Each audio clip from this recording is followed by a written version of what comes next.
Episode 20. Karthik அப்படி சொன்னதும் அவனை பார்த்த சித்தார்த், இங்க பாரு கார்த்திக், நான் யார பத்தியும் கல்யாணம் பண்ணிக்கிறப்போ யோசிக்கல. அதோட நான் உன்னை முடிவு பண்ணா அதை ஸ்டாப் பண்ற அளவுக்கு யாரு இருக்கா என்று கேட்டான் சித்தார்த். அவன் அப்படி கேட்டதும் அவனை பார்த்த கார்த்திக் மனதிற்குள், அதுவும் சரிதான், இவனெல்லாம் யாராலையும் சமாளிக்க முடியாது. இவனோட தாத்தா பேச்சையே கேட்க மாட்டான். அப்புறம் எங்க அம்மா அப்பா இவனை வச்சு செய்யறது என்று மனதிற்குள் நினைத்தவன் சித்தார்த்தை பார்த்து, ஹே சித்தார்த், நீ பேசாம நம்ம ஃப்ரெண்ட்ஸ் அப்புறம் ரிலேட்டிவ்ஸ் எல்லாருக்கும் ஒரு பார்ட்டி கொடு, சோ நாங்களும் உங்களை எல்லாம் வந்து பாப்போம்ல என்று கேட்டான். கார்த்திக் உண்மையில் சித்தார்த் எப்படி அனன்யாவை நடத்துகிறான் என்று பார்க்க நினைத்தான். ஏனென்றால் அவனுக்கு தெரிந்து இதுவரை அவன் யாரையும் அன்பாக நடத்தியது இல்லை. எனவே மனைவியிடமாவது அந்த மென்மை வருகிறதா என்று பார்க்க நினைத்தான். அதே நேரம் அவன் அப்படி கேட்டதும் அவனை பார்த்த சித்தார்த், அனன்யாவுக்கு இப்ப பார்ட்டி பண்ண எல்லாம் டைம் இல்ல என்று சொன்னான்.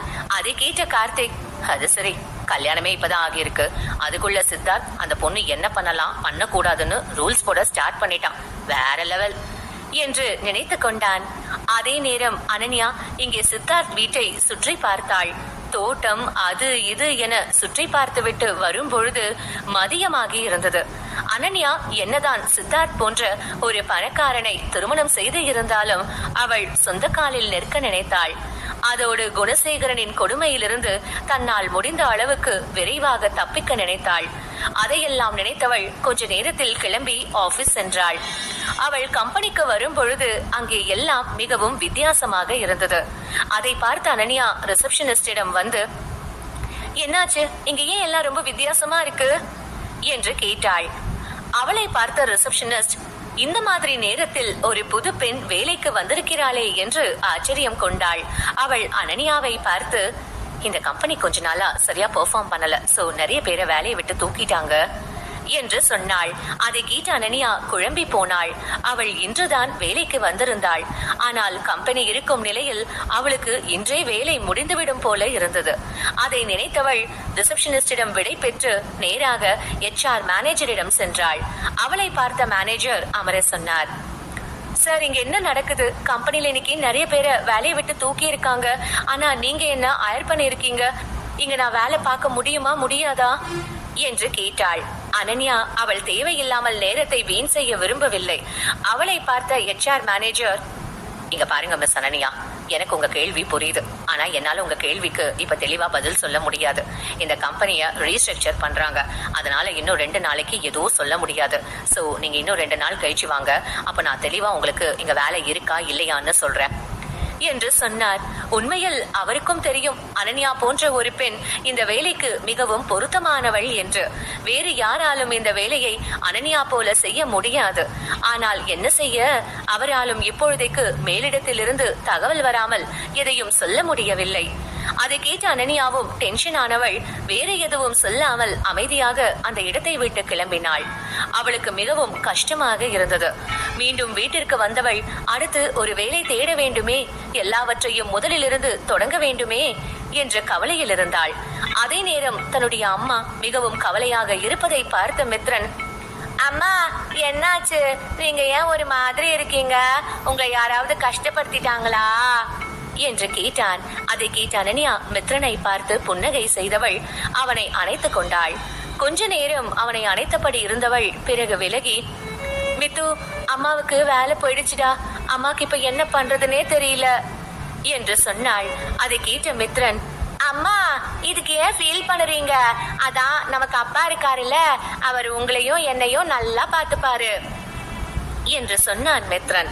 அவன் அப்படி சொன்னதும் அனன்யாவிற்கு கோபம் வந்தது. இங்க பாரு மித்து, நீ இந்த மாதிரி எல்லாம் பேசக்கூடாது, இது ரொம்ப தப்பு. அம்மா இத்தனை நாள் உன்னை நான் நல்லா தானே பாத்துக்கிட்டேன், அதே மாதிரி இனியும் நான் உன்னை நல்லா பாத்துப்பேன். சோ இனி நீ இப்படி பேசக்கூடாது என்று சொன்னாள். அதை கேட்ட மித்ரனுக்கு ஒன்றும் புரியவில்லை. அவன் குழப்பத்துடன் அனன்யாவை பார்க்க அவன் நிலையை உணர்ந்த அனன்யா, இங்க பாரு மித்து, இப்போ நீ குட்டி பையன், சோ நீ வளர்ந்த பிறகு வேலைக்கெல்லாம் போவ. அப்போ நீ உன் ஒய்ஃப் உன் குழந்தைகளை எல்லாம் பாத்துக்கலாம். அதாவது ஒரு குடும்பத்துக்குள்ள ஷேர் பண்ணி செலவு பண்ணலாம். ஆனா எல்லார்கிட்டயும் நம்ம எதிர்பார்க்க கூடாது. அப்படி பண்ணா நம்மள அவங்க தொந்தரவாதான் நினைப்பாங்க. சோ அந்த மாதிரி ஒரு நிலைமைக்கு மட்டும் போயிடக்கூடாது என்று சொன்னாள் அனன்யா. அவள் சொன்னதை கேட்ட மித்ரனுக்கு ஒன்றும் புரியவில்லை. அவள் என்ன சொல்ல வந்தான் என்பதை மீண்டும் மீண்டும் நினைத்து பார்த்தான். ஆனாலும் அவனுக்கு ஒன்றும் புரியவில்லை. அவன் அனன்யாவை பார்த்து, அம்மா, நீங்க என்ன சொல்றீங்க, எனக்கு புரியல என்று சொன்னான். அப்பொழுது அந்த பக்கம் வந்த சித்தார்த் இவர்கள் பேசுவதையெல்லாம் கேட்டுக்கொண்டே இருந்தான். பிறகு அனன்யா அருகில் வந்தவன், சோ உன் பையனுக்கு ரொம்ப நல்ல விஷயம் எல்லாம் சொல்லித்தர போல இருக்கே என்று கேட்டான் சித்தார்த். ஆமா, அப்பப்போ இந்த மாதிரி சொல்லி கொடுக்கறதும் நல்லது தானே என்று சொன்னாள் அனன்யா. அதை கேட்ட சித்தார்த் அவளை அமைதியாக பார்க்க சித்தார்த்தை வந்து அணைத்து கொண்ட மித்ரன், அப்பா, நான் உங்களை ரொம்ப மிஸ் பண்ணேன் என்று சொன்னான். அதை கேட்ட சித்தார்த் அவனை தூக்கி கொண்டவன், சொல்லு மித்து, உனக்கு பசிக்குதா என்று கேட்டான். ஆமாப்பா, எனக்கு லைட்டா பசிக்குது. செண்பகம் பாட்டி எனக்கு பிடிச்ச பூரி பண்ணுறேன்னு சொன்னாங்க. நான் தான் நீங்க வந்ததுக்கு அப்புறம் சாப்பிடலான்னு வெயிட் பண்றேன் என்று சொன்னான். அதை கேட்ட சித்தார்த்தின் மனம் இலகியது. அவனால் இந்த சிறுவன் தன் மீது வைத்திருக்கும் பாசத்தை நம்பவே முடியவில்லை. அவன் இப்பொழுது கொஞ்ச நாளாகத்தான் மித்ரனுடன் இருக்கிறான். ஆனாலும் மித்ரன் அவன் மீது அதிகம் பாசம் வைத்து உள்ளான். அதையெல்லாம் நினைத்த சித்தார்த் அவனை பார்த்து, ஓகே மித்துக்குட்டி, இன்னைக்கு நீயும் நானும் ஒன்னா உட்காந்து சாப்பிடலாம் என்று சொன்னான். சித்தார்த் மித்ரனிடம் இவ்வளவு அன்பாக நடந்து கொள்வதை பார்க்க அனன்யாவிற்கு ஆச்சரியமாக இருந்தது. அவளால் எப்பொழுதும் கோபமாக கத்தும் சித்தார்த்தை அப்படி அன்பாக பேசுகிறான் என்று நம்பவே முடியவில்லை. அதே நேரம் அங்கே வந்தார் செண்பகம். அவர் சித்தார்த் மித்ரனை தூக்கி வைத்து இருப்பதை பார்த்தார். அவருக்கு அந்த காட்சி மிகவும் பிடித்திருந்தது. சித்தார்த் மற்றும் மித்ரனை பார்க்கும் யாராக இருந்தாலும் தங்கள் மனதை அவர்கள் அழகில் தொலைத்து விடுவார்கள் என்பதுதான் உண்மை. அதையே தான் அனன்யாவும் நினைத்துக் கொண்டு இருந்தாள். இவர்கள் இருவரையும் ஒரு வகையில் பார்க்க அன்ஃபர்கெட்டபிள் லவ்வில் வருவது போன்ற அப்பா மகன் ஜோடியாக இருந்தார்கள். அப்பொழுது செண்பகம் எல்லோரையும் சாப்பிட கூப்பிட்டார். 3 பேரும் டைனிங் ஏரியாவிற்கு சென்றார்கள். அனன்யா டேபிளில் அடுக்கி வைத்திருந்த உணவை எல்லாம் பார்த்து ஆச்சரியம் அடைந்தாள். அந்த உணவை எல்லாம் என்னவோ ராஜா வீட்டு விருந்து போல தயார் செய்யப்பட்டு இருந்தது.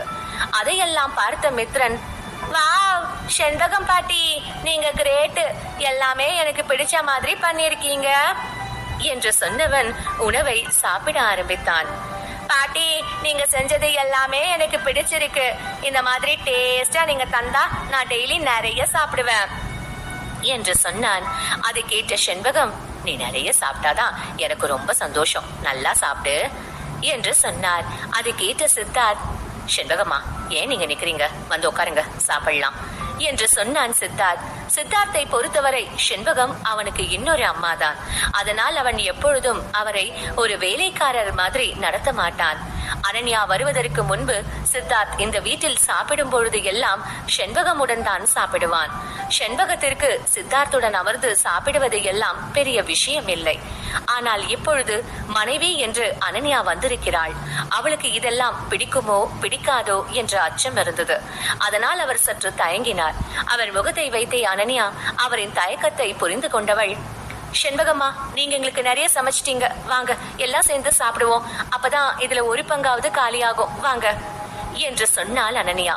அவரை எல்லோரும் சாப்பிட அழைப்பதை பார்த்த மித்ரன் வேகமாக சென்று அவர் பக்கம் ஒரு சேரை தள்ளினான். பாவம், அவன் வயதிற்கு அந்த சேரை தள்ளுவது கொஞ்சம் கஷ்டமாகத்தான் இருந்தது. அதை பார்த்த மற்றவர்களுக்கு சிரிப்பு வந்தது. மிகவும் கஷ்டப்பட்டு சேரை தள்ளிய மித்ரன், பாட்டி வாங்க, இந்த சேரை தள்ளுங்க, என்னால இதை தள்ளவே முடியல என்று சொன்னான். அவன் அப்படி செய்வதை பார்த்ததும் செண்பகம் அதிகம் மகிழ்ச்சி அடைந்தவர் சேரை போட்டுக்கொண்டு அமர்ந்தார். மித்ரன் சாப்பிடும் போது பாட்டியிடம் பேசியபடி சாப்பிட்டான். அதே நேரம் மித்ரனுக்கு பதில் சொல்லியபடி செண்பகம் அனன்யாவை ஓர கண்ணால் பார்த்தாள். அவருக்கு அவள் தான் அமர்ந்து இருப்பதால் ஏதும் சங்கடம் கொள்ள போகிறாளோ என்ற எண்ணம் இருந்தது. அதனால் தான் அவர் அப்படி பார்த்தார். ஆனால் அனன்யா எந்த ரியாக்ஷனும் கொடுக்கவில்லை. அவள் சாதாரணமாக சாப்பிட்டாள். அதை பார்த்த செண்பகம், பரவாயில்ல, இந்த பொண்ணும் பணத்தை பெருசா மதிக்க மாட்டா போல.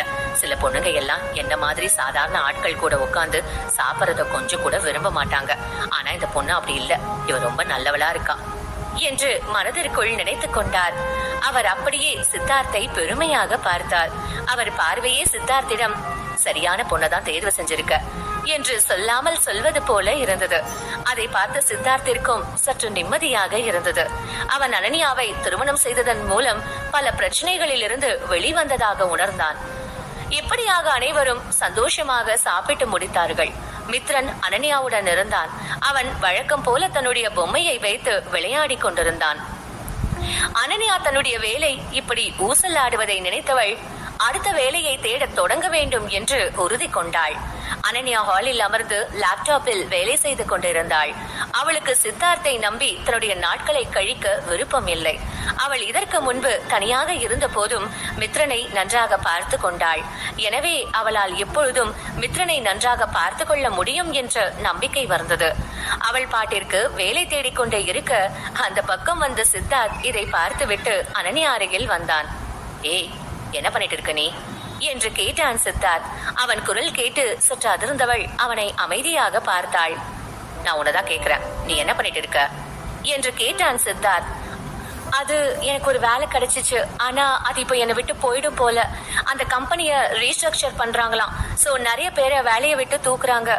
ஏற்கனவே வேலை செய்யறவனுக்கே அங்க இடம் இல்ல. இதுல புதுசா போற எனக்கு எப்படி வேலை கிடைக்கும்? ஆனாலும் இந்த மாதிரி வேலையை விட்டு சட்டுன்னு எடுக்கிறாங்களே, இவங்க எல்லாம் அந்த எம்ப்ளாயி நிலைமைய பத்தி யோசிக்க மாட்டாங்களா?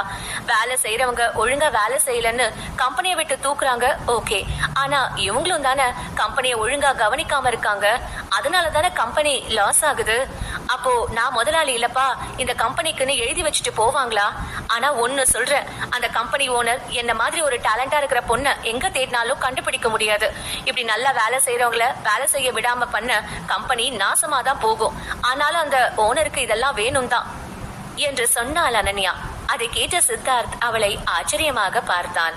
அதே நேரம் அனன்யா தன்னுடைய மனதில் உள்ளதை எல்லாம் கொட்டி தீர்த்ததால் சற்று நிம்மதியாக இருந்தாள். சித்தார்த் அவளை பார்த்தவன், இவளே நம்மளை இந்த மாதிரி திட்டிட்டு இருக்கா, அப்போ ஆபீஸ்ல இருக்கிற மத்த எல்லாரும் என்னை எந்த அளவுக்கு திட்டுவாங்க? எல்லாம் என் நேரம். நான் ஒழுங்கா வேலை செய்யாதவங்களதான் தூக்க சொன்னேன். ஆனா இவ என்னன்னா என்ன புடிச்சு திட்டிட்டு இருக்கா என்று மனதிற்குள் நினைத்தவன் அவளை அமைதியாக பார்த்தான். சித்தார்த்தை இதுவரை யாரும் இப்படி திட்டியதே இல்லை. இருந்தாலும் அனன்யாவிற்கு தைரியம் ஜாஸ்திதான். இத்தனைக்கும் சித்தார்த் அவள் பேசியதற்கு சரியான பதிலடி ஏதாவது கொடுக்கலாம் என்று நினைத்தான். ஆனால் அவனால் அவளை திட்டவே முடியவில்லை. ஏனென்றால் சித்தார்த் கண்ணிற்கு அனன்யா மிகவும் கியூட்டாக தெரிந்தாள். அதில் அவன் கோபம் எந்த பக்கம் போனது என்று தெரியாமல் காணாமல் போனது. அவள் அவனை அமைதியாக பார்த்தாள். சித்தார்த் பெருமூச்சு விட்டவன் அவளுடன் சோஃபாவில் அமர்ந்து, இங்க பாரு அனன்யா, ஒரு கம்பெனி நஷ்டத்துல போயிட்டு இருக்குன்னா அதுல சில மாற்றங்கள் பண்ணுவாங்க. எப்படியெல்லாம் காசு செலவாகிறத கட் பண்ணலாம்னு பாப்பாங்க. பழைய ஓனர் இஷ்டத்துக்கு பண்ண தப்பு சரி பண்ண வேண்டிய பொறுப்பு புது ஓனருக்கு வரும். அப்போ அவர் செலவை எப்படி கம்மி பண்ணலாம்னு தான் பாப்பாரு. சோ ஒழுங்கா வேலை செய்யாதவங்களை எடுக்கிறது வேஸ்டா செலவு நடக்கிறத நிறுத்தும். சோ அது நல்ல முடிவுதான் என்று சொன்னான். அதை கேட்ட அனன்யா, அதுவும் சரிதான், ஆனா நான் என்ன பண்றது? நான் ரொம்ப நாளா வேலை தேடிட்டு எனக்கே இப்பதான் வேலை கிடைச்சிடுச்சு. அதுலயும் அவர் மண்ண அள்ளி போடுறாருன்னு தான் எனக்கு கொஞ்சம் கஷ்டமா இருக்கு என்று சொன்னாள் அனன்யா.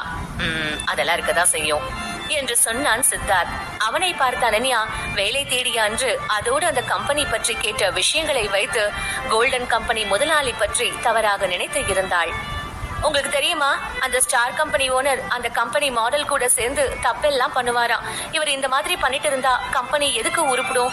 அவர் இந்த வேலைக்கு வந்ததுக்கு பதிலா புரோக்கர் வேலைக்கு போயிருந்தா கூட உருப்பிட்டிருப்பாரு என்று சொன்னாள் அனன்யா. அதை கேட்ட சித்தார்த், என்னது புரோக்கர் வேலையா? புரியல என்றான்.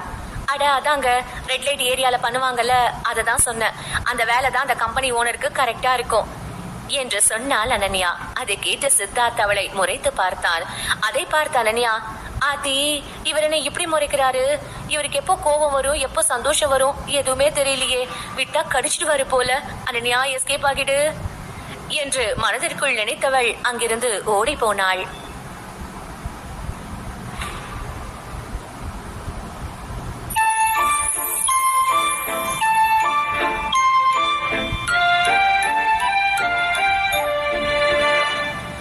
எபிசோட் 21. அனன்யா அந்த இடத்தை விட்டு சென்றாள்.